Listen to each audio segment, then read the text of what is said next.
America में 50%, भारत में 5 to 6% और बांग्लादेश में 3 to 4% लोग स्टॉक मार्केट में सरमायाकारी करते हैं। जिस मुल्क में जितने ज्यादा लोग तालीम याफ्ता होते हैं वहाँ उतनी ही ज्यादा स्टॉक मार्केट में शमूलियत होती है। लेकिन पाकिस्तान में सिर्फ 1.5% लोग ही स्टॉक मार्केट में सरमायाकारी करते हैं। इसकी सबसे बड़ी और अहम वजह यह है कि हम तालीम के मामले में हमेशा पीछे रहे हैं। मिसाल के तौर पर जब दुनिया आईटी के शोबे में तरक्की कर चुकी थी, हम तब जाकर आईटी के कोर्सेज करवा रहे थे। इसी तरह आज भी कई लोगों को पता ही नहीं है कि पाकिस्तान स्टॉक एक्सचेंज में टेक्निकल और फंडामेंटल तज्जिए के कोर्सेज क्या होते हैं, और इन्हीं कोर्सेज की कमी की वजह से अक्सर सरमायाकार अपना पैसा स्टॉक मार्केट में खो बैठते हैं। इस मसले का हल PSMU लेकर आया है, टेक्निकल और फंडामेंटल एनालिसिस के कोर्सेज, रोजाना मुफ्त तालीम सिर्फ PSMU के YouTube चैनल पर।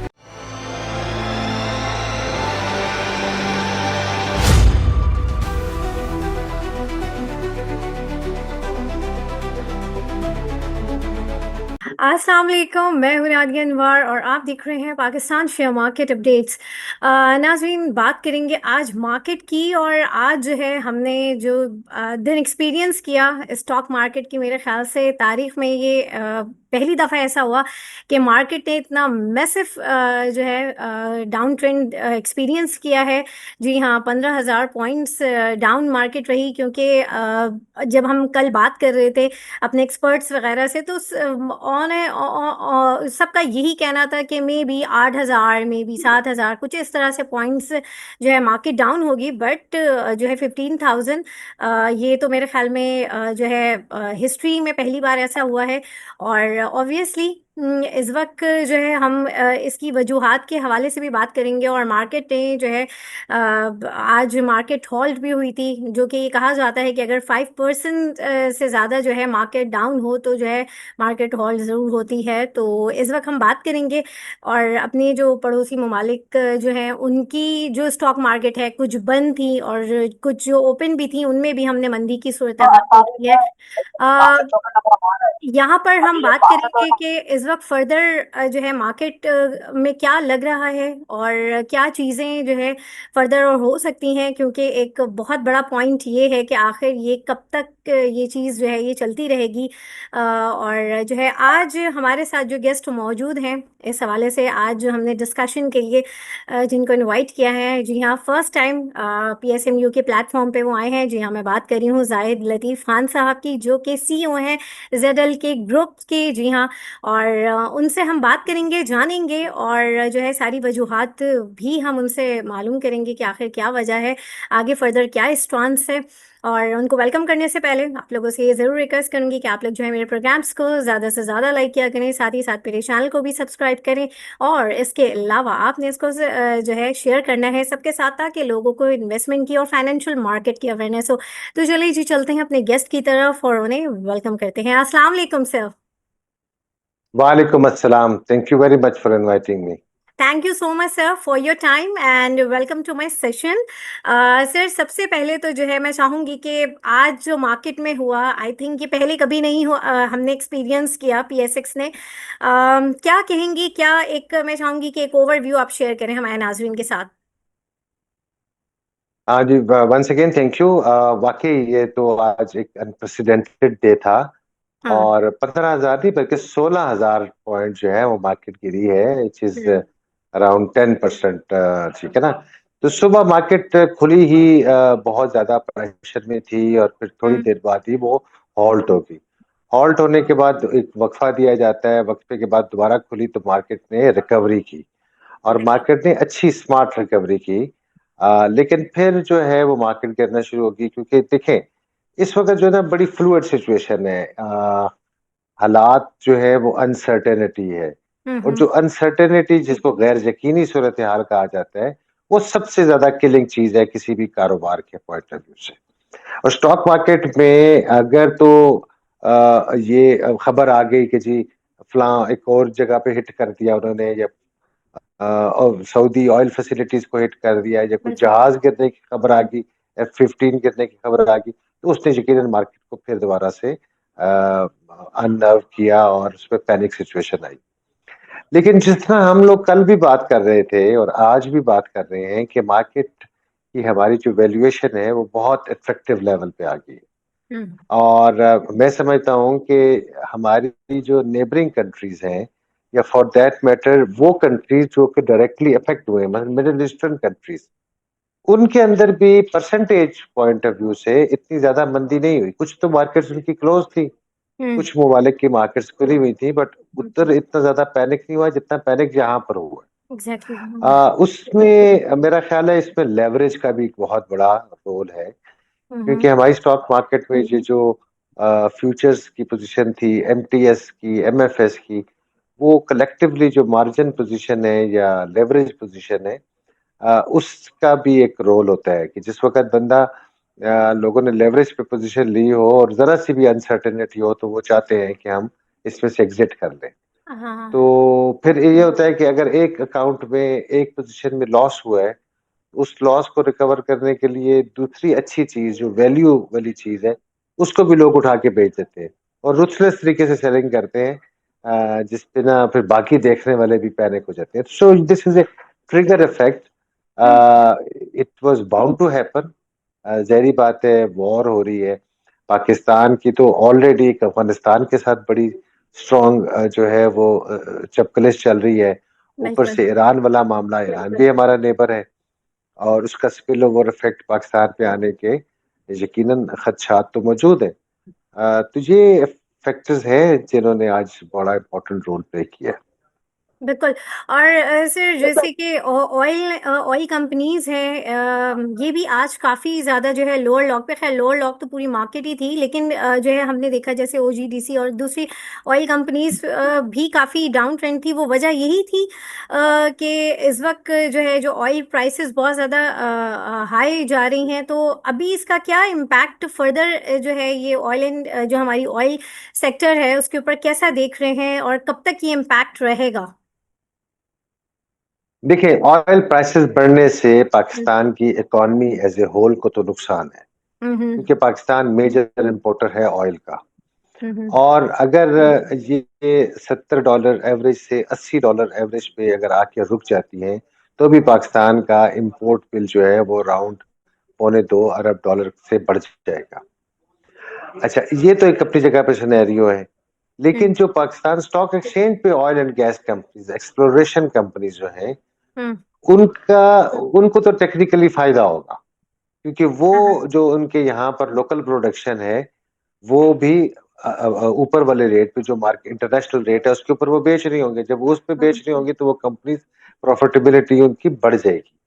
सो अगर इसके डाउन साइड तो मुल्क के पॉइंट ऑफ व्यू से है कि पूरे मुल्क के एक्सचेकर के ऊपर एक बर्डन पड़ेगा, हम्म लेकिन जो पर्टिकुलर ये कंपनी है, ओजीडीसीएल और पीपीएल और पीपी पाकिस्तान ऑयल फील्ड, अटक ऑयल, ये तो बहरहाल इसके बेनिफिशियरी होंगे इंटरनेशनल ऑयल प्राइसेस के बढ़ने से। ओके ओके बिल्कुल। और ऐसे इसी तरीके से हमने आज सीमेंट सेक्टर भी देखा कि सीमेंट सेक्टर में भी कुछ काफ़ी ज़्यादा जो है डाउन ट्रेंड दिखा। तो सीमेंट पे बहुत ज़्यादा इम्पैक्ट क्यों आया? ऑयल एक्सप्लोरेशन का तो समझ में आता है, बट सीमेंट का क्या क्या वजह थी? देखिए, एज ए होल तो सारी की सारी मार्केट गिरी है ना, हम्म हर बंदे ने पैनिक में आके एग्जैक्टली। चीजें बेची हैं। लेकिन अगर आप फंडामेंटल्स की तरफ देखें, तो फंडामेंटल्स के हवाले से ईएनपी, एक्सप्लोरेशन एंड पेट्रोलियम के हवाले से जो है वो रेट नीचे नहीं जाने चाहिए थे। अगर आम हालात होते तो हम्म इंटरनेशनल ऑयल प्राइसेस बढ़ रही थी तो उनको बढ़ना चाहिए था। बिल्कुल। सीमेंट को यकीनन गिरना चाहिए था, इस वजह से कि सीमेंट की एक बहुत बड़ी इनपुट कॉस्ट जो है वो कोल की है। तो हम्म अगर ऑयल प्राइसेस इंटरनेशनली बढ़ती हैं तो लाइकली चांसेस ये होते हैं कि शायद कोल की प्राइसेस भी बढ़ेगी। तो कोल की प्राइसेस बढ़ेंगी तो उसके इंग्रेडिएंट की कॉस्ट ऑफ डूइंग बिजनेस बढ़ जाती है, तो इस वजह से उसके इम्कानात भी होते हैं। बट फिलहाल मैं समझता हूँ कि आज की मार्केट जो है वो फंडामेंटल्स या जो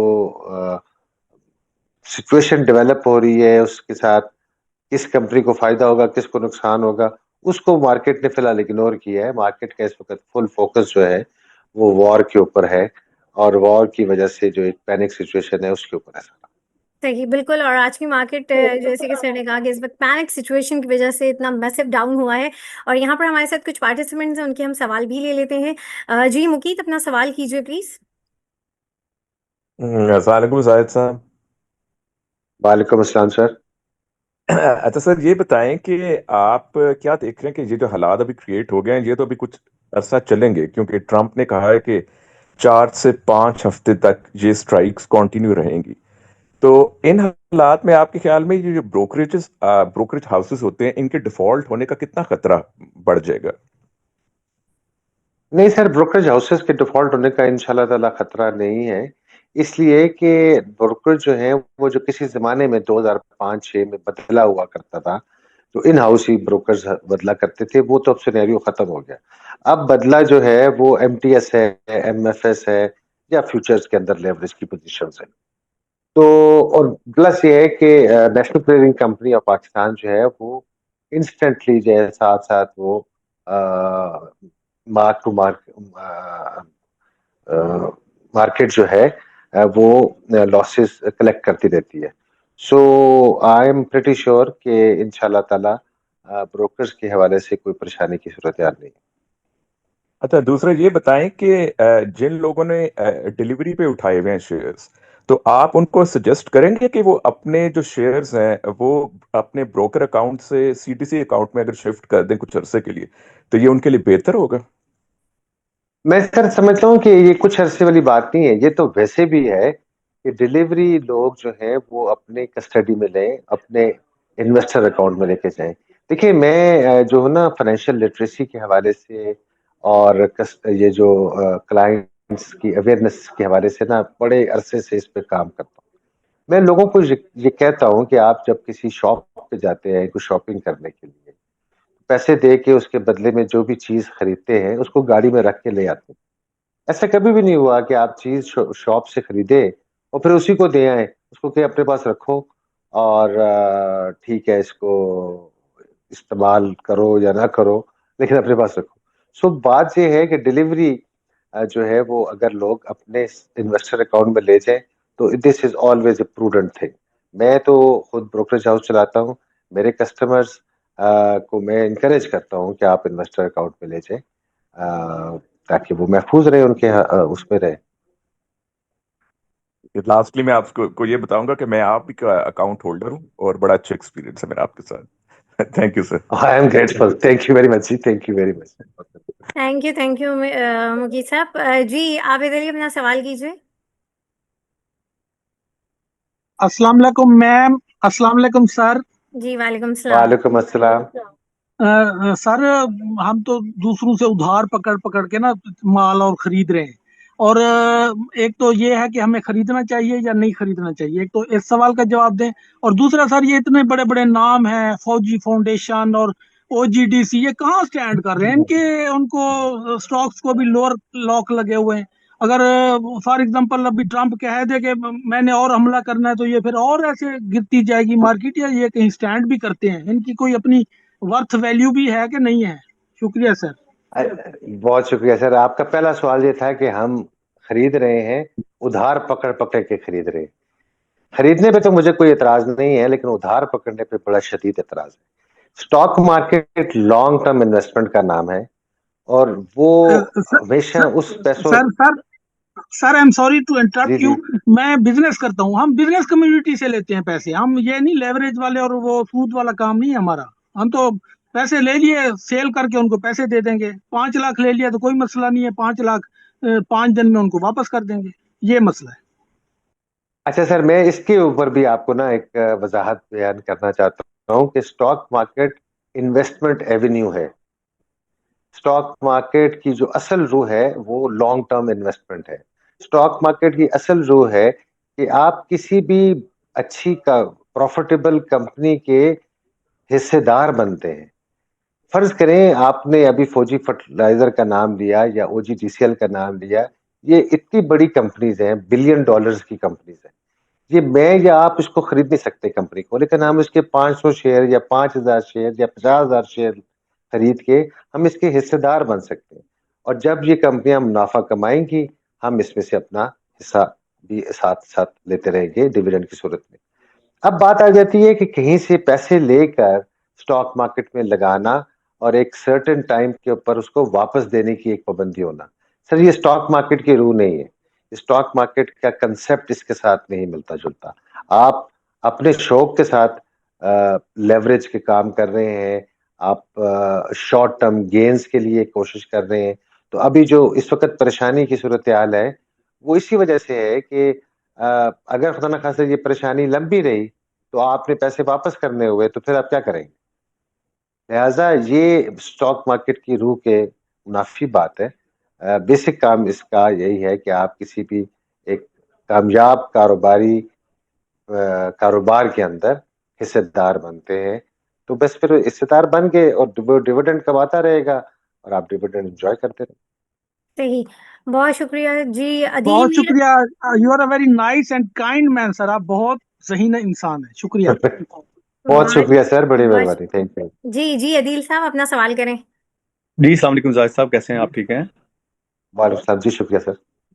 जी। जाहिद साहब पूछना था कि जिस तरह आपने बताया कि जंग की वजह से हमारी मार्केट में ज्यादा इफेक्ट आया है, दूसरी मार्केट्स में इतना इफेक्ट नहीं आया। गोल्ड भी बढ़ा है लेकिन इतना ज्यादा नहीं बढ़ा। क्रूड ऑयल पे भी इतना ज्यादा इफेक्ट नहीं आया। तो हमारी मार्केट के ऊपर ऐसा क्या है कि उसके ऊपर ज्यादा इफेक्ट आ जाता है? और अगर इसके ऊपर इफेक्ट आ रहा है तो ये कितना प्रोलॉन्ग कर सकते हैं इसको? कितनी मार्केट गिर सकती है हमारी? फिर मैंने पहले ही सवाल के जवाब में ये कहा था कि इसमें एक इम्पैक्ट हम लोगों का फाइनेंशियल लिटरेसी ना होने का एक बड़ा इम्पैक्ट है, और दूसरा लेवरेज की बहुत बड़ी पोजीशन है। देखें आज की डेट में भी अभी लास्ट जो थी 80 बिलियन रुपीस की लेवरेज थी। तो लेवरेज के हवाले से लोग जो है वो घबरा जाते हैं और घबरा के वो कहते हैं कि बेच दें। अब जिनके पास डिलीवरी पड़ी हुई है, कि नेशनल बैंक किसी के पास पड़ा हुआ है, OGDCL पड़ा हुआ है, उसको कोई फिक्र करने की बात नहीं है बेचने की। इसलिए कि वो ये अगर इस ईरान की जंग के अंदर OGDCL या नेशनल बैंक तो नहीं बंद हो गया, वो तो कंपनियां चल रही हैं और वो उसी तरह इंशाल्लाह ताला चलती रहेंगी, प्रॉफिट कमाती रहेंगी, उसमें कोई इशू नहीं होगा। तो अब ये कहना है कि ये कब तक चलेगा, ये ही एक मार्केट में अनसर्टेनिटी है, और इस अनसर्टेनिटी ने काफी ज्यादा मार्केट में कंफ्यूजन पैदा की। दूसरा सवाल आपने ये भी पूछा कि जी बाकी दुनिया की मार्केट्स इतनी ज्यादा नहीं गिरी जितनी हमारी गिरी है। तो आपने ये भी देखा है कि पाकिस्तान के अंदर जो 3 शहरों में कल एहतजाज हुए हैं और अनफॉर्चुनेटली 30-35 बंदे खासतौर पे यंगस्टर्स बेचारे हलाक हुए हैं, कराची में, इस्लामाबाद यूएस में, एम्बेसी। गिलगित बल्तिस्तान में। ठीक है, तो ये दुनिया में किसी और मुल्क में नहीं हुआ। इससे साबित होता है कि हम बड़े जज्बाती लोग हैं, चाहे वो स्टॉक मार्केट का मामला हो, चाहे वो अपनी जिंदगियों पे खेल जाने का मामला हो। बिल्कुल सही कहा आपने सर।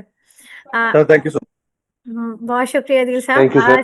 सर आप मुझे बताइए कल की मार्केट को कैसा देख रहे हैं, क्योंकि अभी तो कुछ कहा नहीं जा सकता कि कितना लंबा चलेगा। कल की मार्केट क्या प्रेडिक्ट करेंगे आप, और इसके साथ ही साथ जो है क्या एक पीस ऑफ एडवाइस भी हमारे इन्वेस्टर्स को देंगे आप? सर जिनके पास वैल्यू शेयर्स हैं, अच्छी चीजें पड़ी हुई हैं, उनको कोई घबराने की जरूरत नहीं है, वो होल्ड ऑन करें। सही जिनके पास लिक्विडिटी है वो लिक्विडिटी को इन्वेस्ट करना शुरू करें क्वालिटी शेयर्स में, वैल्यू शेयर्स के अंदर। सही इफेक्टिव लेवल पे मार्केट आ गई है और मजीद भी थोड़ी बहुत शायद चल जा सकती है, बट ये है कि इंशाल्लाह एवेंचुअली मार्केट बहुत ज्यादा बेहतर हो जाएगी। सही। और सर ठीक कल है की जी, मार्केट थैंक यू क्या? Very much. अच्छा मैं भी अच्छा, आपसे इजाजत चाहूँ। थैंक यू सो कल मच की सर। मार्केट नहीं, कल की हाँ मार्केट का भी मेरा ख्याल है कि ये सारी रात, दिन शाम रात को जो खबरें आती रहेगी उसका इम्पैक्ट होगा। ये भी हो सकता है कि रात को सीज फायर हो जाए तो सुबह मार्केट खुले ही 10% प्लस पे। यू सी, ये थोड़ी सी अनसर्टेनिटी की सिचुएशन है, इसमें सूरत सही हाल देखने की सही। जरूरत है। Thank you so much sir, thank you so much. और हमारे साथ थैंक जितने यू, भी थैंक पार्टिसिपेंट्स थे आप लोगों अल्लाह का भी हाफिज, बहुत अस्सलाम शुक्रिया। और नाजरीन यहाँ पे मैं लूंगी इजाजत, इंशाल्लाह आप लोगों से फिर मुलाकात होगी, तब तक के लिए अल्लाह हाफिज।